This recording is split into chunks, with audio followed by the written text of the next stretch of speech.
என்னடா சிரிக்கிறேன்னு பார்க்குறீங்களா? இந்த உலகத்தில் என்ன ஆச்சுன்னே தெரிலங்க. எந்த புருஷனுக்கும் பொண்டாட்டியை பிடிக்கிறதில்ல, எந்த பொண்டாட்டிக்கும் புருஷனை பிடிக்கிறதில்ல.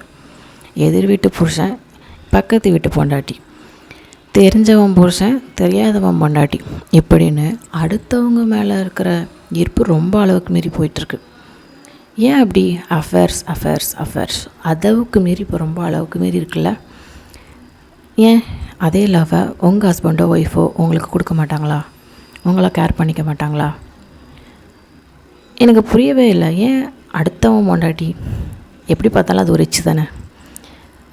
ஒருவேளை எச்சு தான் ரொம்ப பிடிக்குமோ? ஒருவேளை உங்கள் ஹஸ்பண்டோ ஒய்ஃபோ உங்களை உடல் ரீதியாகவோ மன ரீதியாகவோ ரொம்ப டார்ச்சர் பண்ணுறாங்க, என்னால் வாழவே முடியலை அப்படிங்கிற ஒரு சூழ்நிலை இருக்கும்போது நீங்கள் அவங்களுக்கு வாய்ப்பு கொடுங்கன்னு நான் சொல்ல மாட்டேன்.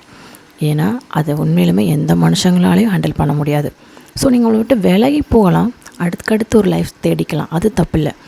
ஆனால் உங்கள் மேலே உண்மையாகவே ரொம்ப கேர் லவ் கொடுத்துட்ருக்க ஒரு மனுஷங்களாக கூட மதிக்காமல், உங்கள் பொண்டாட்டியோ புருஷனோ அழகாகவே இருந்தாலும் எதிர் வீட்லேயும் பக்கத்து வீட்லேயும் தெரிஞ்ச இடத்துலையும் இருக்கிற அடுத்தவன் பொண்டாட்டியும் புருஷனும் தான் அழகாக தெரிகிறாங்கன்னா அந்த இடத்துல தப்பு யார் மேலே?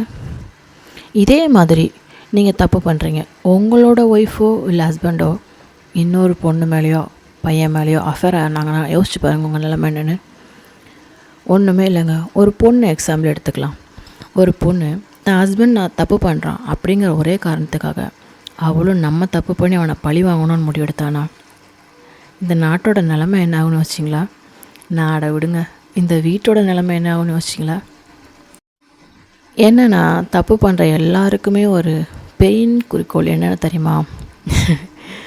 தான் மட்டும்தான் தப்பு பண்ணணும், தனக்கு வர பார்ட்னர் உத்தமனா பத்தினியா அப்படி வாழணும். ஏன் அப்படி? சாக்கடைன்னு தெரிஞ்சு தான் அப்போ பண்ணுறீங்கல்ல. தயவு செஞ்சு நீங்கள் சாக்கடையில் மூழ்குங்க, பிரச்சனை இல்லை. உங்கள் பார்ட்னரோட லைஃப்பையும் சேர்த்து மூழ்கடிக்காதீங்க. நீங்கள் எதிர்பார்க்குற லவ் கேர் கண்டிப்பாக உங்கள் பார்ட்னராலேயே உங்களுக்கு கொடுக்க முடியும்.